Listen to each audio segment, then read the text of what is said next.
husband is cheating on me with my best friend. I sent him screenshots of his conversation with her and my conversation with a Tinder guy I'm meeting on Friday. Plus update. Original post. I, female 29, had to move for a few months to a different city for my studies.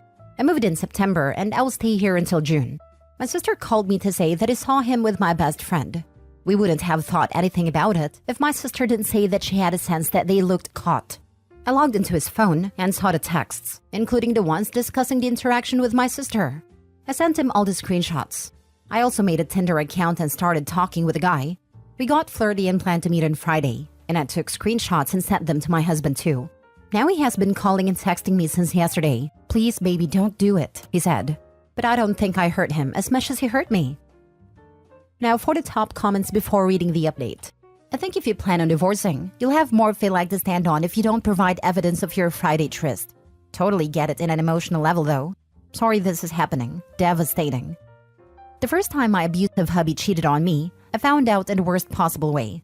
Went to the ER to get treated for a urinary tract infection. Doctor comes in after running tests and says, "You don't have a UTI, you have chlamydia." I called my husband and told him he had best get checked, and to call his girlfriend to get checked too. He started accusing me of being the cheater. I went back home because I had nowhere else to go. A few days later, my best friend called me in hysterics, saying her husband was going to end her. I asked what was wrong, and she said she got diagnosed with chlamydia. That friendship ended. Unfortunately, I was stupid and stayed with him. I ran from him for 24 years. I left him a total of 4 times. The last time was when he hit me while I was holding our newborn. He chased me up and down the East Coast and even threatened to off us. I found out about a month ago that he has been dead the past 2 years. I don't have to run anymore, but I think it is gonna take a while for me not to be scared anymore. Baby girl, don't set yourself aflame trying to scorch his earth. Don't reveal any details of getting your lick back if that's what you plan to do and go through with it. The husband and the best friend though, same age-old tale, different OP. No, contact both, especially the best friend. There's no coming back from that, and you'll never trust her again. Your friendship is dead. Her marriage is dead too after I'm finished with my husband. Not saying you're the same, but when I cheated to get back at a significant other, it did not give me the satisfaction I hoped. Just be careful and expect some emotional fallout, even if it's not immediate. Sometimes it doesn't come until the rage settles. I agree. I once tried to get back at a cheating girlfriend after we broke up, but it fell through. Later, when I was over the cheating in a relationship, I was so glad it fell through. Deep down, I didn't want to be like her. Cancel on a Tinder guy and set up appointments to find your perfect divorce lawyer. Gather your documents and don't say a thing to your husband about your stealth divorce. Be strategic. Serve it cold and calculated. Now for the update. I found out more about the cheating and I guess my husband thought an explanation would make it better in any way. It just ended up making it worse. Much, much worse. Of course, I haven't spoken to him in person because that is what he wants and that is what I won't give him. I've just been reading his frantic messages that he's been sending me because I don't pick up. I live in another city for my last semester of school. It was something that we both believed we can manage. And let's face it, real couples who share real love do manage it. I visit home every other weekend and he comes here every other weekend. The weeks that I only have lectures that don't require physical presence, I stay with him and do them online. I knew it was going to be hard because it is hard to be apart from your loved one. But never did I think that he would cheat and use being lonely and missing me as an excuse. But that was his excuse. That this was harder than he expected and that he missed me all the time. He met my best friend on coincidence one day, and he lamented how much he missed me and hated being apart, and she was supportive and understanding. Then it happened, all because he missed me. Can you imagine leaving your home and the people you know and love to be stuck in a city where you don't know anyone and have no family and friends, and read your husband make that excuse? I called my best friend's husband on Friday and told him everything. I wanted to know everything before I ruined another marriage, especially because she and her husband have 2 children. I apologized to him and told him that I wasn't sure if he wanted to know or not, but that he would probably eventually hear about it, and maybe it is better that he heard it from me rather than gossipy acquaintances. He was shocked and devastated, but he thanked me. We ended up talking for 4 hours trying to remember if we missed any red flags, and how stupid we must have been not noticing any. I have heard that he has moved out with his children. The only text I got from her was that I was vindictive, and not to worry because her husband loves her and that I didn't succeed in my revenge. I've been living in an Airbnb these past few days because I knew that my husband would try to visit me, and I was right. He is currently in my apartment. I ended up meeting the Tinder guy for drinks. He knows that I am newly single and only in town for a few months, and that I'm not looking for anything serious right now. I shared a picture of our drinks on Insta story and made sure that his arm showed. My phone went mental with texts and calls from my husband. Over 100 calls and 100 texts. To be honest, I felt that I needed to meet someone to talk to anyway. While I know few people here, I don't really have any friends, so it was nice to just meet and talk to someone. He is very good looking too, so I will definitely keep in touch. And he texted me yesterday about meeting again. So nothing happened on Friday. Eventually it will. I know that I will never hurt my husband the way he hurt me because I don't believe he ever loved me like I loved him. He hurt me because I love him. I hurt him because he loves himself. He and your best friend are both pieces of trash. I lived apart from my husband in different cities for the first couple of years of our relationship. We saw each other weekly like you. Sure, it is not fun to be apart. But it's certainly not like being abandoned, and it would never cause any normal faithful partner to immediately rush into betting your best friend. He cheated because he wanted to cheat, and because you weren't around to find out, it made him feel guilty. Exactly. He cheated because he knew I wasn't around, and he brought her to my home, twice, before realizing he was being a douche. Don't ever go back to your husband, and your ex-BFF is a POS too. I hope her husband divorces her. He will. I've heard gossip, and he actually spilled all the tea. He doesn't think she is worth saving a marriage for. Haha, good. Too bad for the kids, but she only has herself to blame. I know, but I don't think it is better for the children to have parents who don't love each other.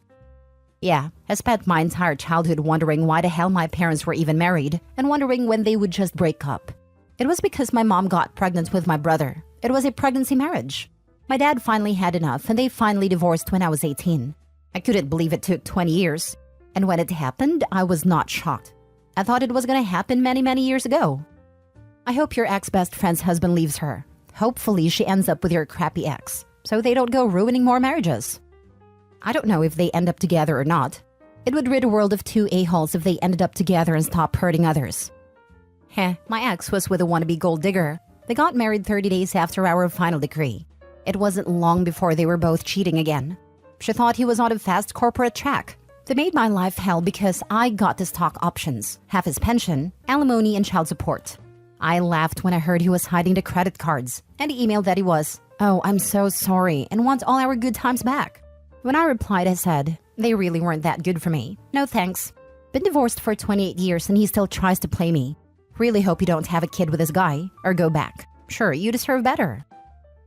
Next story. My husband is too busy and too important to care about our children, and I'm sick of it. My husband is a surgeon, and according to him, he's the most important person in the world. A god among men who casually determines life or death, and is far too important to be bothered by the trivial concerns of us mere peons. Concerns like maybe you should spend some time with your freaking girls? But oh no, you see, he works so hard and has so much pressure that when he's home, he has to be sequestered from the annoying sounds of our girls playing. Or, being happy to see him. My dad has picked up the slack. He's been the one that changed their diapers. I drop them off at school and go to work. Dad picks them up and stays with them till I get home. My dad was the one who taught them to ride a bike. My dad is the one who shows up to the plays and dance recitals. He's the one that helps with the homework. My dad is the one who dresses as Santa. My dad is the one who does the Easter egg hunts and tea parties. My husband is far too important for any of that. And despite the fact that my husband has absolutely no interest in our kids, he's still mad that the kids are closer to my dad and him. So my dad is now struggling financially. We have the means to help him, but my husband doesn't want to. I'd rather see my dad move to the other side of the country and removed from our kids' lives. I put my foot down and he goes on to Reddit to whine about it. Well, now I'm here too, dear. You want to whine about our marriage on Reddit? I can do it too. Now for the top comments before reading the update. Your dad's a great dad and grandpa. Your kids will know that. The kids love him. He's been a daily fixture in their lives since they were born. They know him better than they know their father. Maybe it's time to put dad on a payroll for all the caregiving duties. It's not money given to him, but money owed to him for the work he does. I work with doctors, including surgeons. I don't know a single male surgeon that doesn't have a side chick and is not divorced, often multiple times. Surgeons are a mess, and they are the last people I would ever date. Yes, I know there are good ones, but they're extremely rare. My ex-fiance's dad was a surgeon, and while we were dating, he introduced his entire family to his side chick and moved her into their home, instructing his grown sons to call her mom name and his then wife move into the guest room. She eventually moved into an apartment and then ended herself 6 months later. The callousness that all of those men showed that woman was what broke us up. I couldn't believe it. His dad had no accountability or remorse. I have quite a number of friends that work in the medical field, from nurses to consultants, and without hesitation, if you ask them who the worst group of people they work with are, they'll say surgeons. Their takes are almost identical. Brilliant at what they do, but emotionally stunted, and almost devoid of basic life or social skills. One very talented surgeon that used to work with a pal of mine had to be told not to put metal in a microwave. Twice. They always mentioned an exception to the rule, and it took 15 years for me to realize they were all talking about the same guy. I thought it was just a generalization. Surely this can't be all of them. Then I went on a date with one, and Jesus Christ. I spent most of that time wondering how they are allowed to leave the house unsupervised. You must have the patience of a saint. Get your dad in the pool house, and best of luck. Also, apologies to the lovely well-adjusted surgeons out there. You do great work. Now for the update. Wow, this all blew up. I was so angry when I posted this. Now I'm just drained. He came by yesterday to pick up some things and we argued. The girls were out with my dad because I knew this would be a fight and I didn't want them around for this. He said awful things, just awful, about me, my dad, and the girls. After I left, I talked to my mom. We have a difficult relationship, but if there's one person I want in my corner going into the divorce, it's her. The divorce is happening. I saw an attorney my mom recommended today. I'm really glad I went through that prenup my mom wanted when we got married now. At this point, I won't speak to my soon-to-be ex-husband. My lawyer is doing my talking for me. I'm exhausted. Thank you everyone for all the support. It helped to read the comments and know people supported me. He made me feel so small and stupid yesterday, and he said awful things about our girls. I'm not mad anymore. I'm just heartbroken. Our girls deserve better than this. I really wanted better for them. I just wanted to have a family and a nice home. Now I'm just going through a divorce like my parents. I never wanted this. I tried so hard to keep this all together so we didn't wind up here. But I've failed. Update 2. I've been getting a lot of questions and requests for an update, so I'll keep this short. We are moving forward with the divorce. He's moved out and dad's moved in. The kids are good.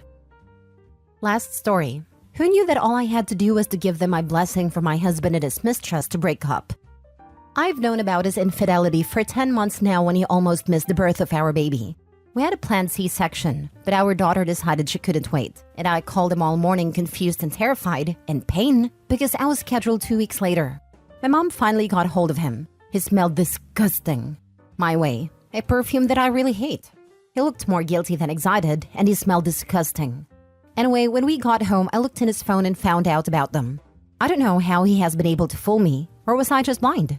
I told him that I knew, and he tried to deny it and I didn't argue. When I didn't argue, he probably felt relieved that I had dropped it. Or maybe he thought I believed him. One day, he came home late and he smelled of my way again, and I broke down crying and begging him to stop. To choose our family. To choose me. I love you. He just denied it again and I didn't argue again. I told him that I hated what he was doing and that I hated her disgusting perfume. I don't think it mattered because he was working late again not a week later. The day after New Year's Day, I took my children to town because I convinced myself that I needed to do some shopping. I found myself walking around his office around lunchtime looking inside restaurants. I thought that after the holidays keeping them apart, they would be wanting to have lunch together on their first day at work. My heart was racing and my stomach churning. I thought that if I saw them together, I would faint or even die. But none of this happened. I found them as I expected in the restaurant he used to take me to whenever I visited him. I was surprised that hurt and humiliation I was expecting and fearing didn't come. Instead, I felt calm and relief, like something big and heavy was lifted from my heart. I even felt embarrassed that he was as predictable as I thought. I think I stopped having any feelings for him right that moment. It reeked of my way in the whole restaurant, or maybe I just imagined it. I told them that I wasn't there to cause trouble, but that I needed to see for myself. I told her that she had won and that now she could have him. I told him that if he followed after me, that I would scream, because he was about to. When he got home, he wanted to talk. I told him that I wasn't angry or hurt anymore. He could be with her.